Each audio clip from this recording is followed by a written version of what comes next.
Hi guys, if you're looking for a wellness, convenience, and resort-inspired style living, then this property is for you.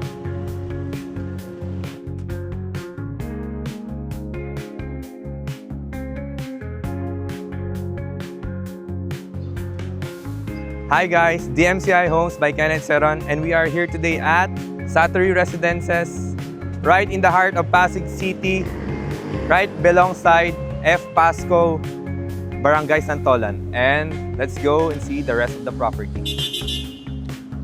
So here guys, may pathway na tayo papunta sa entrance gate.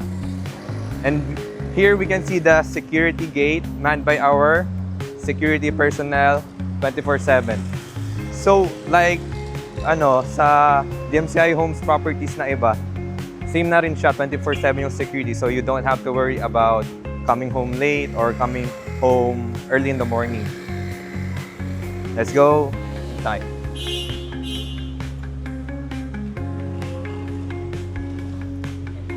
So here guys, nakikita nyo, meron din ditong login sheet. If ever, yung security dito, sobrang high security na rin siya. So kapag may bisita ka, minsan pinapalagin muna dito bago makapasok. So pasok na tayo.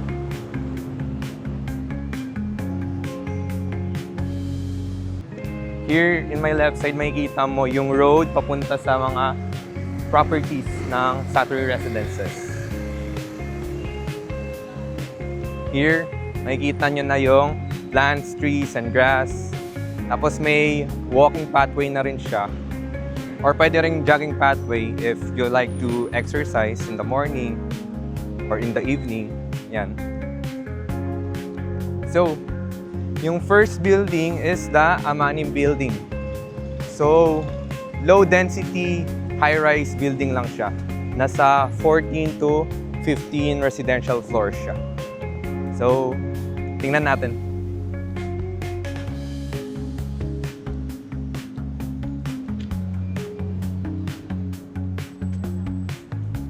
Ayan. So, elevated na rin siya.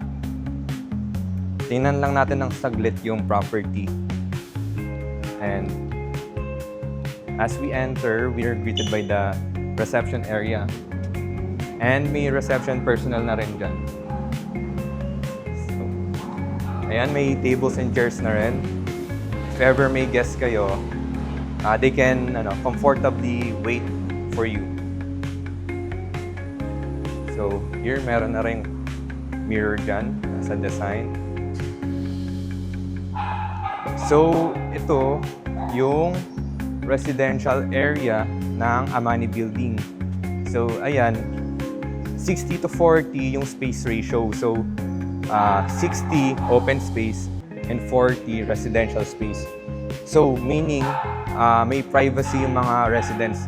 Paglabas nila ng unit nila, hindi harap-harapan. So, may open space sila, tapos yan, may landscape din na chairs para makaupo. Yan. So, dito naman tayo sa ating sky patio.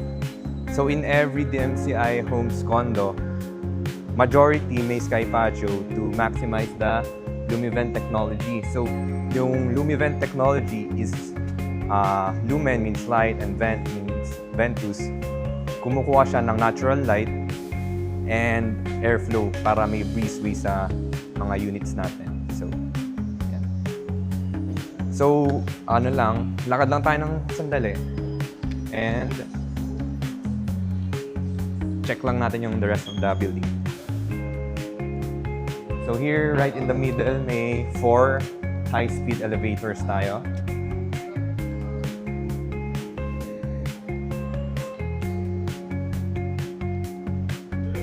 Here naman, makikita natin yung end of the Amani Building. So, ayan, may sky patio pa rin, tapos open below. So, yeah. Punta naman tayo sa mga susunod na building. So guys, before we head on to the other buildings, I'm gonna show you the parking entrance of the Amani Building. So here, ayan, may walkway na rin. And ito yung parking entrance for the Amani building. So for the parking entrance natin or parking levels, nasa 2 basement levels siya. So ayan, ito yung kay Amani building. And yeah, punta naman tayo sa susunod na building. So guys, now we're going to the the Hakana building. So tara. So here guys, makikita nyo rin yung open space.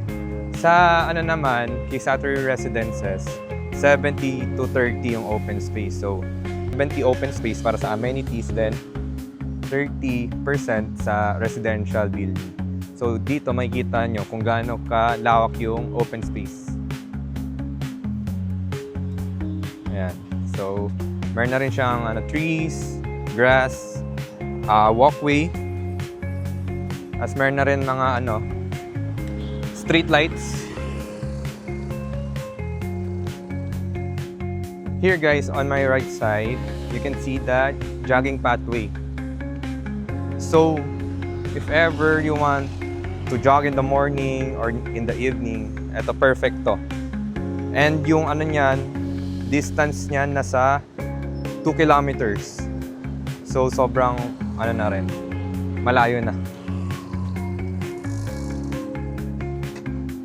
Here on my left side is the roundabout drop-off sa Hakana building. And makikita nyo sa right side ko yung parking entrance niya. So, 2 basement levels din yan. Here naman may walkway din para sa garden.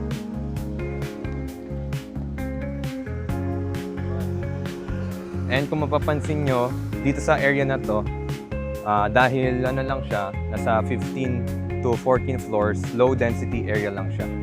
Hindi katulad sa ibang properties sa Pasig, katulad ni Allegra and Prisma or Valeron, na siya, high density. So, nasa 40 to 50 floors. Dito, hanggang 15 to 14 floors.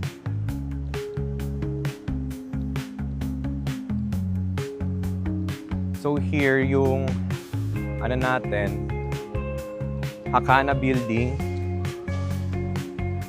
This is the main building. So here sa entrance, makikita nyo, yung baba niya, lobby area. So siya, yung residential floor, nasa second floor na. So let's go inside.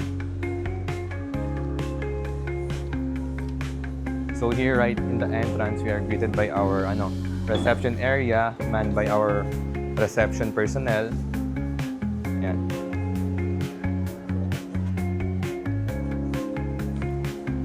And as you can see, resort inspired siya. Ayan. And kita nyo ang laki ng mga open space dito for the breezeway.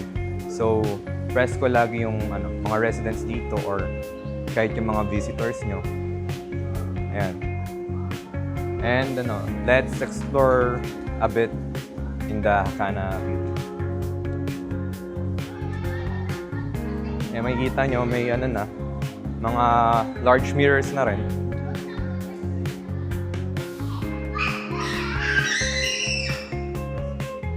As meron na rin siyang ample numbers of tables and chairs para makaupo yung mga residents natin or visitors.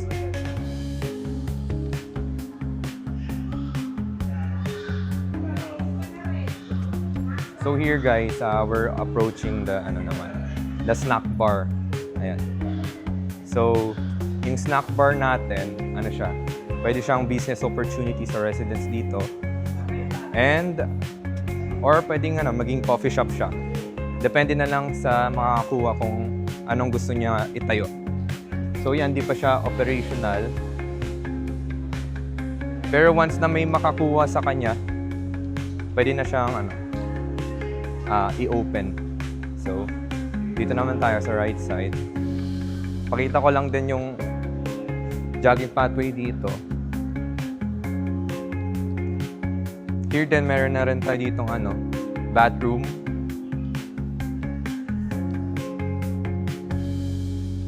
And here guys, ito yung kaduktong nung jogging pathway doon, yung sa may labas ng Hakana building. So yan. So nag-i-span siya to 2 kilometers. So ayan, mahaba na siya. Ayan. So check lang din natin dito. So guys, dito naman tayo sa amenity area. So right in front of the Hakana building lang. Ayan, Hakana building. Makikita natin yung lounge pool. So tingnan lang natin ang sandali.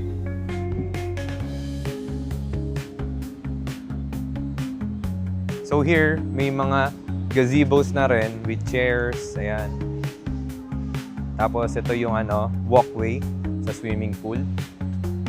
So here sa left side ko, yan na yung lounge pool natin. And here right side ko naman, yung jogging pathway pa rin. Kaduktong nung kanina. Ayan, another gazebo. Tapos here, yung isang pool natin, which is the lap pool. Yung lap pool natin, here, siya, 25 meters. So, mahaba na rin siya. And, manned by our rin to, our lifeguard.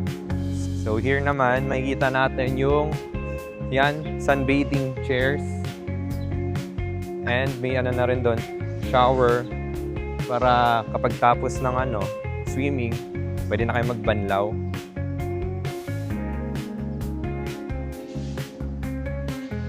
Lakad lang tayo konti dito, guys.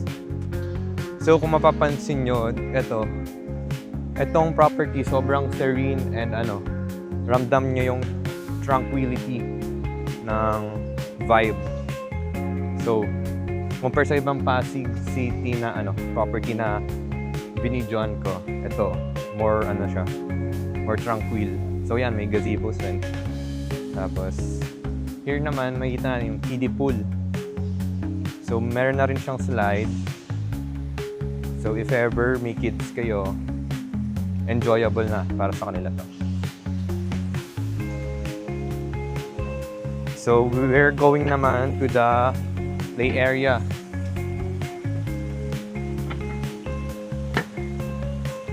Ayan. Yung sa left side ko, here naman, yung building na yan is the Lana building. So, siya yung sunod ni Hakana building. So, yan, gazebo. May tables and chairs na rin. Tapos, ito naman yung play area natin. So, yan, may swing set. Ay, seesaw. Then, swing set. Tapos, may slides na rin dito. Na may platform sa taas. So, here guys, nasana naman tayo. Picnic or grilling area. So here, you can have a bonding time with your friends or family. And yan, may tables and chairs na rin siya. So here naman, walkway towards naman tayo sa basketball area. So ito, may basketball court dito. Tapos yan, kung makikita nyo yung lines, pwede rin siyang ibang sports. So, most likely, badminton or volleyball. So, dito yan sa may dulo, sa may dulong buildings na to. So, yan. Basketball and picnic. So, yan. Punta naman tayo sa mga building. So, here guys, nasa Yasu building tayo. So, check lang natin yung building quickly. So, ayan. Here kay Yasu, yung ground floor niya, ayan, walang lobby. Ano na siya? Residential floor. So, yan. Nakikita natin pag enter natin is the landscape and yung 60% open space. So, yan. May plants, may chairs na rin. And here, nakikita nyo dito yung breezeway yan. So, bukod sa Sky Patio dito sa right side ko, may breezeway din sa magkabilang dulo. So, dalawa siya. So, ito naman yan. Open below. And yeah, lakad lang tayo ng konti. Check natin yung Yasu building. So, for high-speed elevators na rin siya. As here naman sa side na to is another open area and may landscape na rin siya. Okay. Here guys, dito naman tayo sa Rahu building and let's check the building quickly. Here sa entrance, ano siya, may lobby floor siya. So kamukha siya ni Hakana building. So yan, may tables and chairs na rin. Meron din large mirrors. So, nakikita nyo rin yung breezeway. Ayan, malakas yung hangin. So, compare sa ibang buildings, ito yung pinaka-press ko. Siguro yung positioning kasi low, parang walang building dito na, na nagbablock nung airflow. So, yeah. So, here, pakita ko lang din sa inyo, may co-working space dito. So, if ever naka-hybrid setup, work from home, or student ka na gusto mag-study peacefully, you can use this.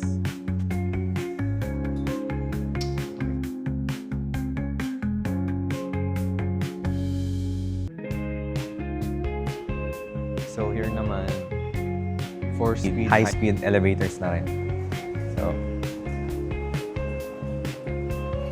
ayan. So, ito yung look ni Rahu.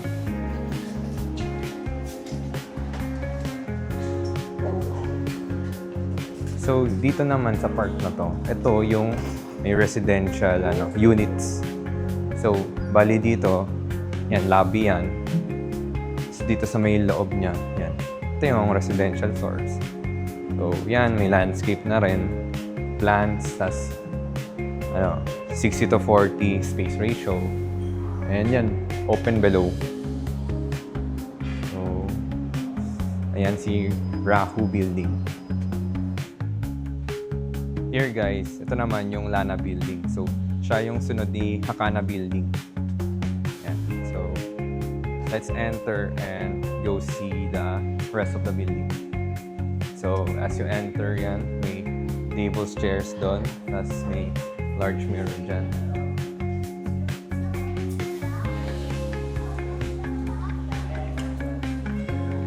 So here, makikita nyo yung 60:40 open space. So here, pakita ko lang sa inyo yung 4 high-speed elevators, ilan. So, yan, nasa gitna siya. Tapos, here naman,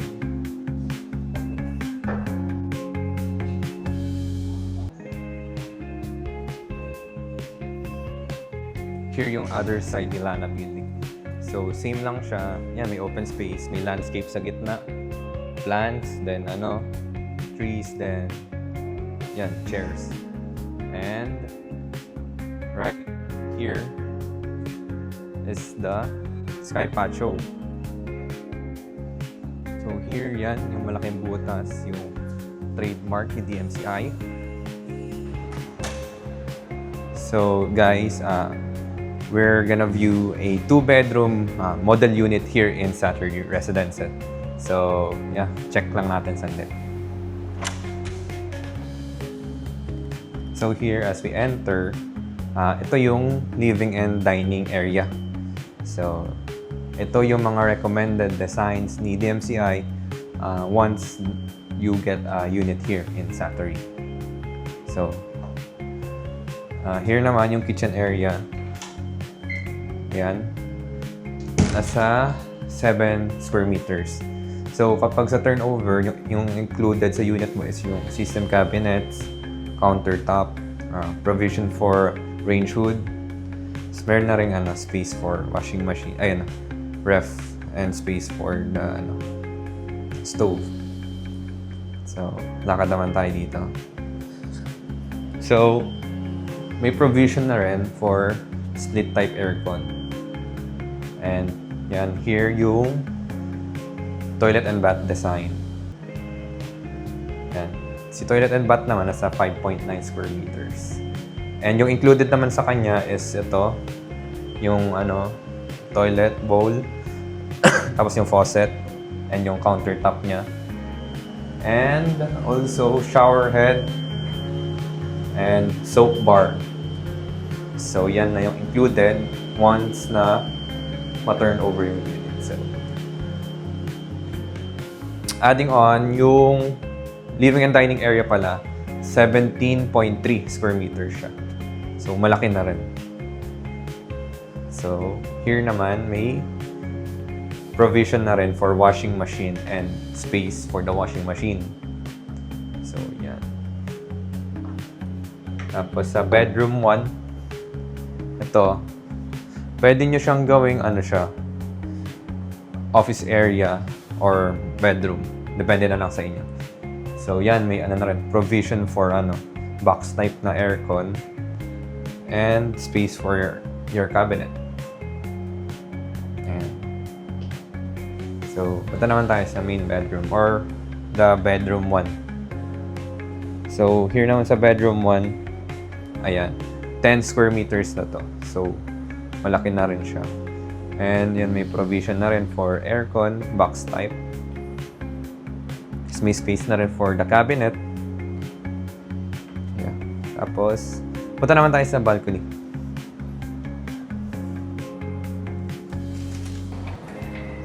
So here, yan, malaki na rin yung balcony natin.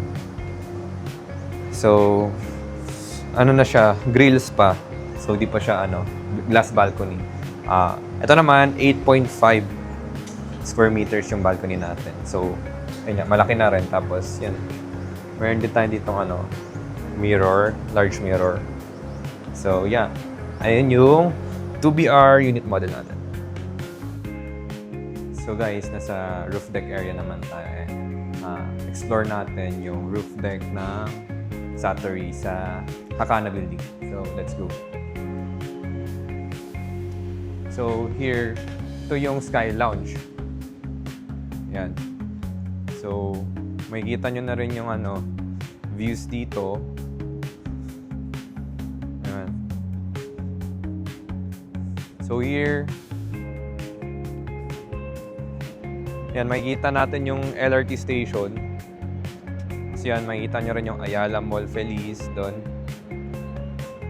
Ayan, tapos, nandito sa right side ko yung mga CBD. So, dito, ayan, dito yung Ortigas CBD. Ayan, makita nyo yung mga buildings na yan. Ayan. Tapos here then, ayan.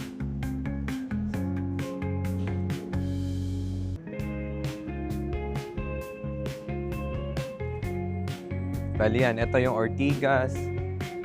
Then, other CBDs as well doon. And yeah. Ito yung look sa roof deck ni Hakana sa Satori Residences. And yeah. So guys, dito naman tayo sa B1 ng Hakana. So, basement 1. Nandito yung gym area natin. So, tingnan lang natin ng sandali. Here. So, dito na rin yung parking area. Yan. 2 basement levels yun. And eto. So, here is the fitness gym sa Hakana building. So, view lang natin siya. So, yan. So, this is the fitness gym. And yan, makikita nyo yung mga equipments. Targets the whole body na rin. So, if ever you want to work out and be healthy, pwede kayo dito. So, dito rin located yung convenience store. Tapos, makikita din natin doon yung water station and laundry station. So yan. If kailangan nyo ng snacks, yan, malapit lang.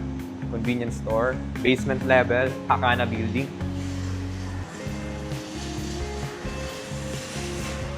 And for naman, water, water stations.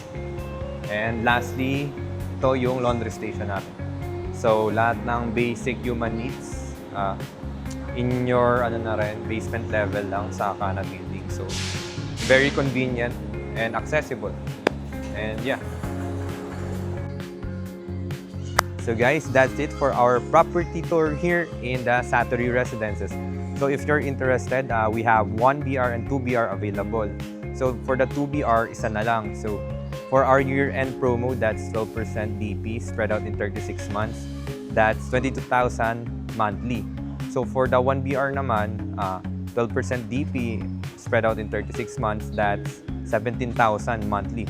So if you're interested, you can contact me at my social. So I'll put the link down below, and yeah, that's it. If I can, you can, we can buy a property.